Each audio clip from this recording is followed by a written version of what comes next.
Hello friends, કેમ છો બધા? હિના કિરણ હોમ ફૂડમાં તમારું સ્વાગત છે. ફ્રેન્ડ્સ, આજે આપણે હોળી સ્પેશિયલ મીઠી સેવ બનાવીશું.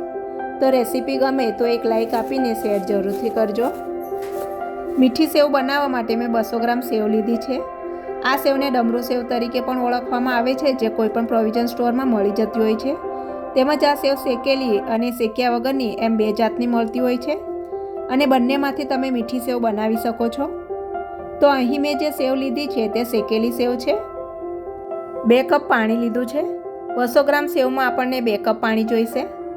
આ પાણીને આપણે ગરમ કરીને સેવમાં ઉમેરીશું, જેથી સેવ એકદમ ફૂલીને ડબલ થઈ જશે.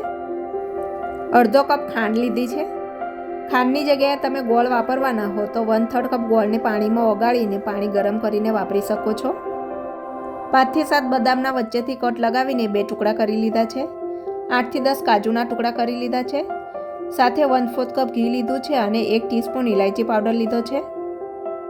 મીઠી સેવમાં તમે હજુ વધુ ડ્રાયફ્રૂટ નાખવા માંગતા હોય તો તે પણ નાખી શકો છો. તો પછી ચાલો ફ્રેન્ડ્સ, ગેસ ચાલુ કરીને ફટાફટ હોળી સ્પેશિયલ મીઠી સેવ બનાવી લઈએ. સેવ બનાવવા માટે સૌપ્રથમ ધીમા ગેસ ઉપર એક કડાઈ મૂકી કડાઈમાં ઘી ઉમેરીશું.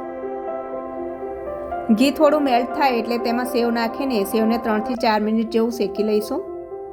આમ તો આ સેવ શેકેલી જ છે, પરંતુ હજુ તેને થોડી વધુ ઘીમાં શેકવાથી સેવ એકદમ છૂટી છૂટી બનશે. શેકતા પહેલાં સેવને આ રીતે ચમચાથી થોડી તોડી લેવી, કારણ કે આ સેવ થોડી લાંબી હોવાને લીધે શેકતી વખતે કડાઈમાંથી બહાર પડી જતી હોય છે અને સેવ હલાવતા પણ ફાવતું નથી. સેવને શેકતી વખતે ગેસ એકદમ ધીમો રાખવો, કારણ કે આ સેવ એકદમ પાતળી હોવાને લીધે જલ્દી દાજી જતી હોય છે. સેવ શેકતા શેકતા સાથે જ બીજી બાજુએ ધીમા ગેસની ફ્લેમ ઉપર પાણી પણ ગરમ થવા રાખી દેવું.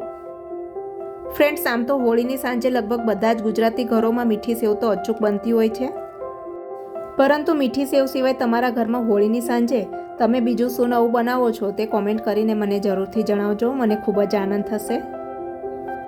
તો અહીં મેં સેવને 3-1 મિનિટ જેવું શેકી લીધું છે અને સેવ શેકાઈને તેનો રંગ થોડો ડાર્ક ગોલ્ડન જેવો થઈ ગયો છે, એટલે તેમાં હળવે હળવે ગરમ કરેલું પાણી ઉમેરી દેવું. પાણી ઉમેર્યા બાદ સેવને થોડી હલાવી લેવી. થોડી જ વારમાં પાણી સેવમાં શોષાઈ જશે અને સેવ કોરી પડવા લાગશે, એટલે તેમાં અડધો કપ ખાંડ ઉમેરવી અને ખાંડને પણ સેવમાં મિક્સ કરી લેવી. ગેસની ફ્લેમ મીડિયમ રાખીને થોડીવાર ખાંડનું પાણી બળવા દેવું. તો અહીં 2 થી 3 મિનિટમાં જ ખાંડનું પાણી બળી ગયું છે, એટલે હવે સેવને થોડી ઉપર નીચે કરી લઈએ, જેથી સેવ એકદમ જ કોરી પડી જશે. ત્યારબાદ 1/2 ટીસ્પૂન ઇલાયચી પાવડર, થોડા બદામના ટુકડા અને થોડા કાજુના ટુકડા ઉમેરી સેવમાં બરાબર મિક્સ કરી લઈશું.